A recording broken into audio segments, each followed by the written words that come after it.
ప్రజలందరూ ఎదురు చూస్తున్నటువంటి తెలంగాణ రాష్ట్ర సర్కార్ రేపటి నుంచి అప్లికేషన్ ఫామ్స్ ఏవైతే పథకాలు అమలు చేయబోతోందో దానికి సంబంధించిన అప్లికేషన్ ఫామ్స్ అన్ని స్వీకరించబోతున్నారు అన్నటువంటి వార్త మనందరికీ తెలిసిందే. అయితే ఆ ఫామ్ ఎట్లా ఉంటుంది, మనం ఏమేం ఫిల్ చేయాలి, మరి మన దగ్గర ఎట్లాంటి డాక్యుమెంట్స్ ఉండాలి, ఇవన్నీ కూడా సాధారణ ప్రజలకు చాలా మందికి డౌట్స్. సో ఆ డౌట్స్ని క్లారిఫై చేస్తూ మన చేతికి ఇప్పుడు తెలంగాణ రాష్ట్ర ప్రభుత్వం ఏదైతే అభయహస్తం అనేటువంటిది అంటే ప్రజలకు వాళ్ళు చేసినటువంటి 6 గ్యారంటీల హామీలకు సంబంధించి అసలు అప్లికేషన్ ఫామ్లో ఏముంటుంది ఏంటి అనేది మనం ఇప్పుడు స్క్రీన్ మీద స్పష్టంగా చూడొచ్చు. ఆ ఫామ్ని మనం చూడొచ్చు. చాలామంది ఎదురు చూస్తున్నటువంటి ఫామ్ ఇది.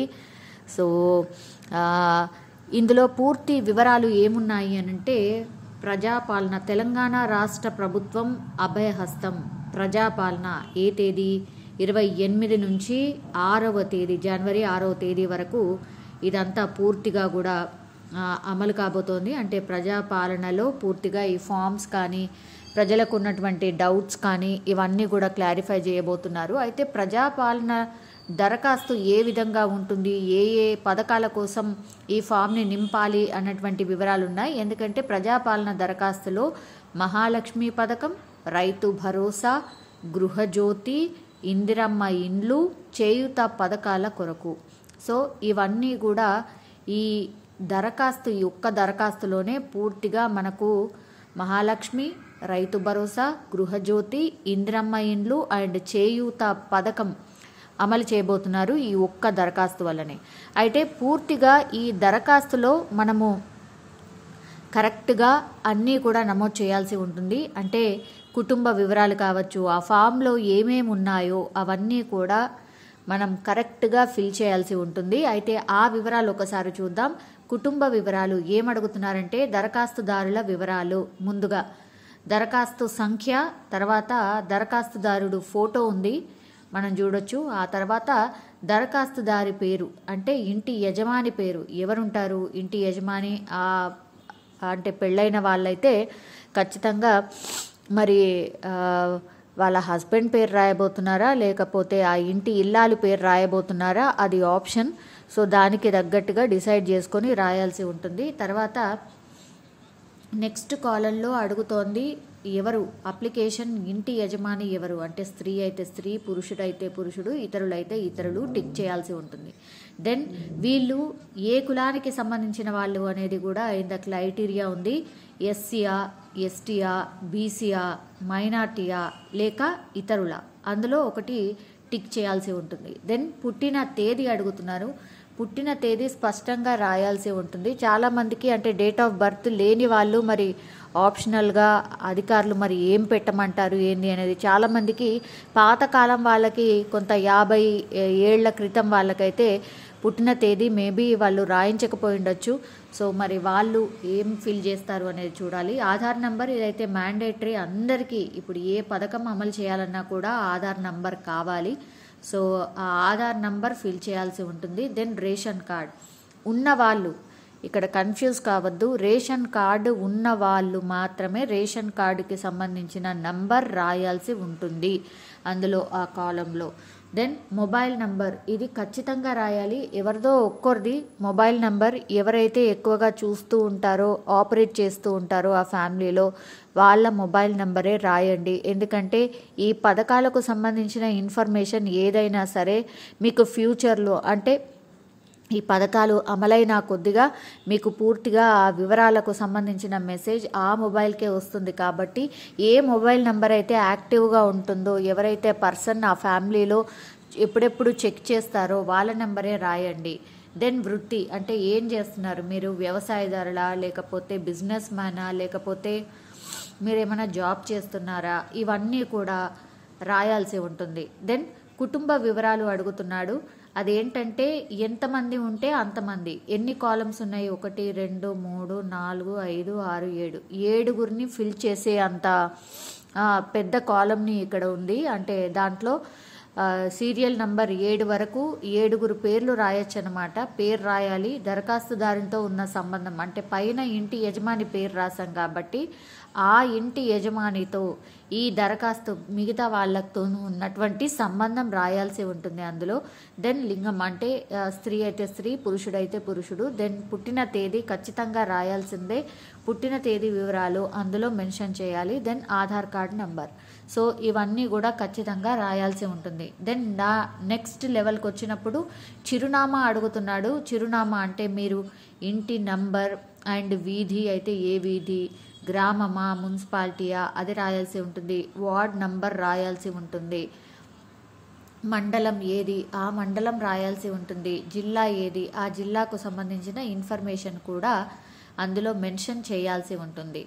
అభయహస్తం గ్యారంటీ పథకాలు లబ్ధి పొందడానికి వివరాలు, కావలసిన పథకాల లబ్ధి కొరకు టిక్ చేయండి అంటే రైట్ మార్క్ పెట్టండి అనేది కూడా నెక్స్ట్ లెవెల్లో మనం చూడొచ్చు. అదేంటంటే మహాలక్ష్మి పథకంలో మీకు మహాలక్ష్మి పథకం వర్తింపజేసుడైతే మీకు వర్తిస్తుంది అనుకుంటే ప్రతి నెల 2500 ఆర్థిక సహాయం మీకు కావాలా వద్దా అంటే టిక్ పెడితే కావాలి అని దాని అర్థం, లేదు అంటే లేదు అని దాని అర్థం.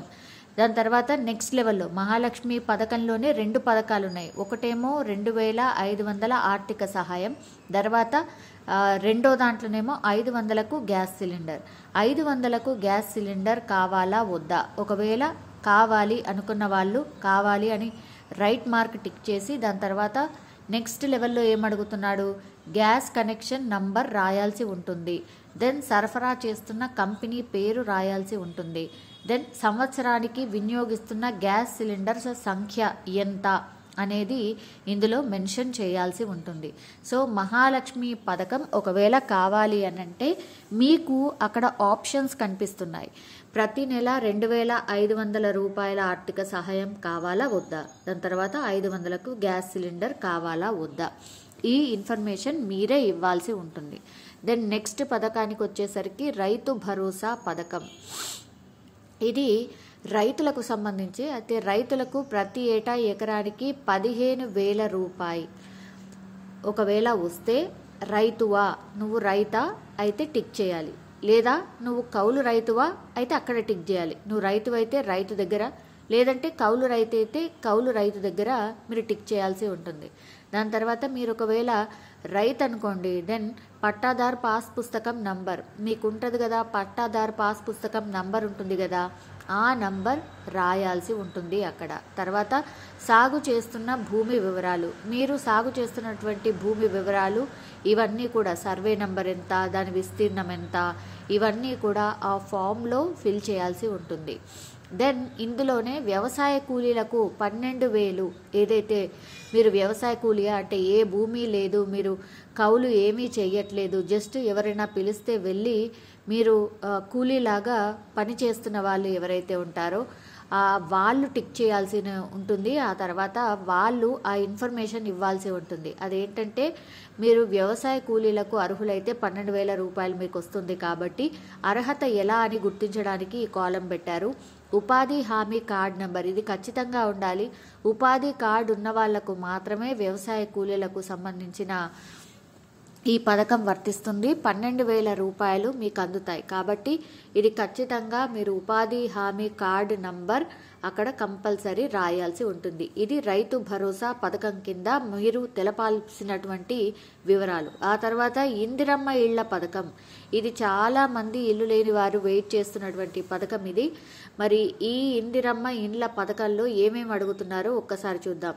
ఇల్లు లేని అర్హులైన కుటుంబానికి ఇంటి నిర్మాణానికి ఆర్థిక సహాయం మీకు కావాలా, ఒకవేళ కావాల్సి వస్తే తర్వాత టిక్ పెట్టండి, లేదు అనుకుంటే ఆ కింద వివరాలు ఒకసారి పూర్తిగా చదవండి.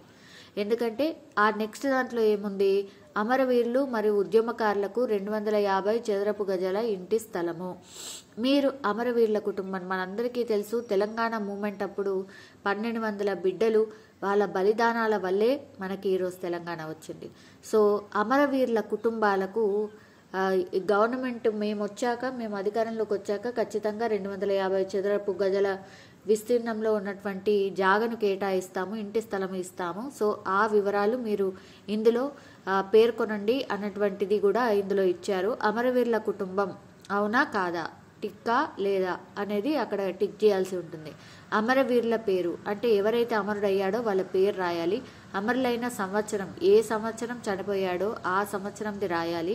ఎఫ్ఐఆర్ నంబర్ ఖచ్చితంగా వీళ్ళ మీద అంటే అమరుడయ్యే కంటే ముందు వీళ్ళ మీద కేసు ఇట్లాంటివి ఉంటాయి కదా, చాలామంది మీద అమరవీరులు ఎవరైతే ఉన్నారో వాళ్ళందరి మీద చాలా కేసెస్ ఉన్నాయి.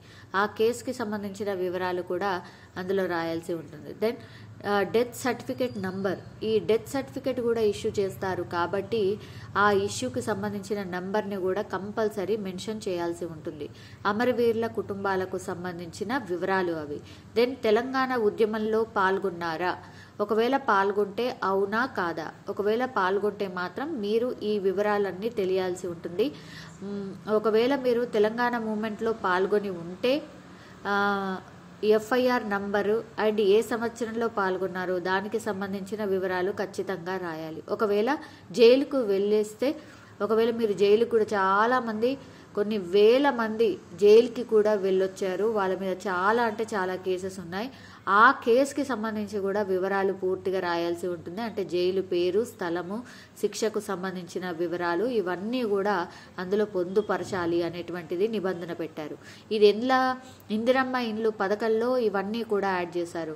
అంటే వీళ్ళు ప్రామిస్ చేశారు కదా, కాంగ్రెస్ సర్కార్ ఒకవేళ అధికారంలోకి వస్తే ఈ కేసెస్ ఎవరి మీద అయితే ఉన్నాయో వాటన్నిటినీ కూడా ఎత్తేస్తాం అన్నటువంటి మాట చెప్పారు.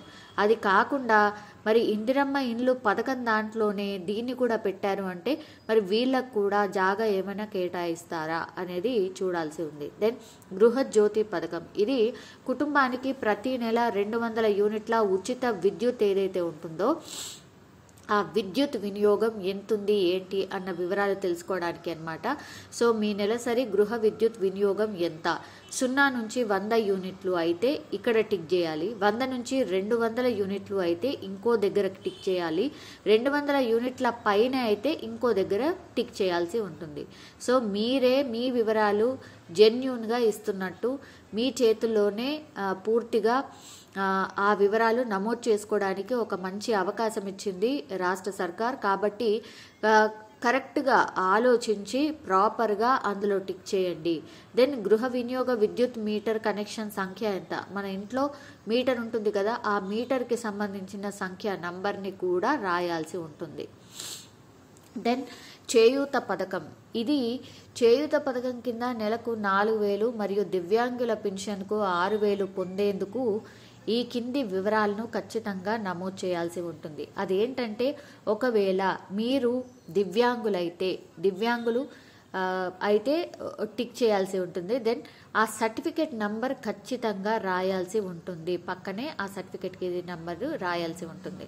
దెన్ దివ్యాంగులు కాదు మీరు అయితే ఇతరుల జాబితాలో ఎవరెవరు వస్తారు, వృద్ధాప్యుల, గీత కార్మికుల, డయాలసిస్ బాధితుల, బీడీ కార్మికుల జీవన భృతిలో ఉన్నారా, ఒంటరి మహిళా జీవన భృతి మీకు వస్తోందా, నువ్వు వితంతువా, లేదంటే చేనేత కార్మికుల, ఎయిడ్స్ వ్యాధిగ్రస్తుల, లేదంటే ఫైలేరియా బాధితుల, లేదంటే బీడీ టేకేదార్ జీవన భృతిలో ఈ కాలమ్స్లో ఉన్నటువంటి వాళ్ళందరూ కూడా ఈ చేయూత పథకంలో మీకు లబ్ధి పొందాలన్నా, లేకపోతే చేయూత పథకం మీ కిందికి రావాలన్నా, లేకపోతే ఈ డబ్బులు ఏవైతే రాష్ట్ర సర్కార్ ఇస్తుందో ఆ పథకం కిందికి మీరు రావాల్సి ఉంటే మాత్రం మీరు ఏ కేటగిరీలో వస్తారు అనేది ఖచ్చితంగా టిక్ చేయాల్సి ఉంటుంది.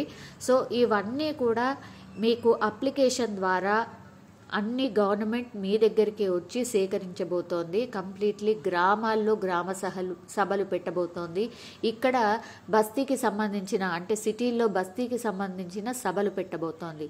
అది 28 నుంచి ఈ నెల 28 నుంచి వచ్చే నెల 6వ తేదీ వరకు అందరూ అధికారులు కావచ్చు, పూర్తిగా పాలనా యంత్రాంగం పూర్తిగా గ్రామాలలో అండ్ బస్తీలలో ఉండి ఈ వివరాలన్నీ కూడా సేకరించబోతోంది.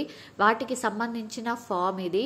అయితే మీరు ఏమేం పెట్టాలి, ఈ ఫామ్తో సహా మీరు జతపరచాల్సిన పత్రాలు ఏవైతే ఉంటాయో అంటే జిరాక్స్ కాపీ ఏదైతే ఉంటుందో అది ఆధార్ కార్డు జిరాక్స్, దెన్ తెల్ల రేషన్ కార్డు జిరాక్స్ ఖచ్చితంగా మీరు దీంతో పాటు పెట్టాల్సి ఉంటుంది. ఆ లాస్ట్లో మీరు పూర్తిగా మీరు ఒప్పుకుంటున్నారు అంటే పైన నేనైతే ఏవైతే వివరాలు చెప్పానో అవి వాస్తవమే అని ధృవీకరించాల్సి ఉంటుంది. దానికి సంబంధించి పూర్తిగా మీరంతా సైన్ పెట్టాక మీరు అన్ని ఏ ఏ పథకాల్లో ఏమేమి ఉన్నాయి ఏంటి అని చూసుకొని పూర్తిగా నింపేసి అన్నీ చేశాక దాని తర్వాత సంతకం, వేలిముద్ర, పేరు, తేదీ, ఏ రోజైతే ఫామ్ నింపారో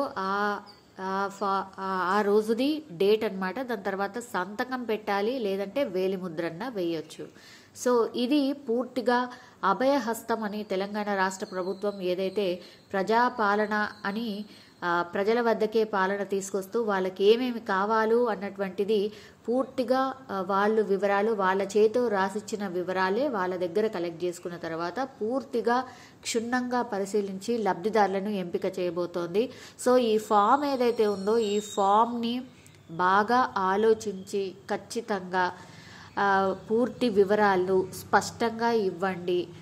అక్కడ కన్ఫ్యూజన్ ఏం లేదు, చాలా క్లియర్గా ఏమేమి ఉంటాయి ఏంటి అనేది కూడా కంప్లీట్గా మనకు అర్థమయ్యే దాంట్లోనే ఉన్నాయి. కాబట్టి ఎలాంటి భయం లేకుండా ఆర్ ఎలాంటి అబద్ధాలు రాయకుండా ఖచ్చితంగా ఏమేమైతే మీ దగ్గర ఉన్నాయో మీకు ఏమి లబ్ధి పొందాలనుకుంటున్నారో అవన్నీ ఆలోచించి అందులో రాయండి. తర్వాత ఇదంతా కూడా ఫామ్ టూ ఫామ్స్ లాగా ఉంది. ఎందుకంటే ఒకటి వాళ్ళతో పాటు ఉంచుకునేటటువంటిది, ఆ తర్వాత కింద ఏదైతే ఉందో ప్రజాపాలన దరఖాస్తు రసీదు అంటే ఆ ఫామ్ ఇచ్చారు కాబట్టి ఆ రసీదులో మీకు సంబంధించి అధికారులు ఆ ఇన్ఫర్మేషన్ పూర్తిగా రాస్తారు. ఆ దరఖాస్తుకు సంబంధించిన నంబర్ మీ దగ్గర ఉంటుంది. సో ఈ దరఖాస్తుకి ఇది ఈ పథకం కింద మీకు లబ్ధి పొందారు అన్నటువంటి ఇన్ఫర్మేషన్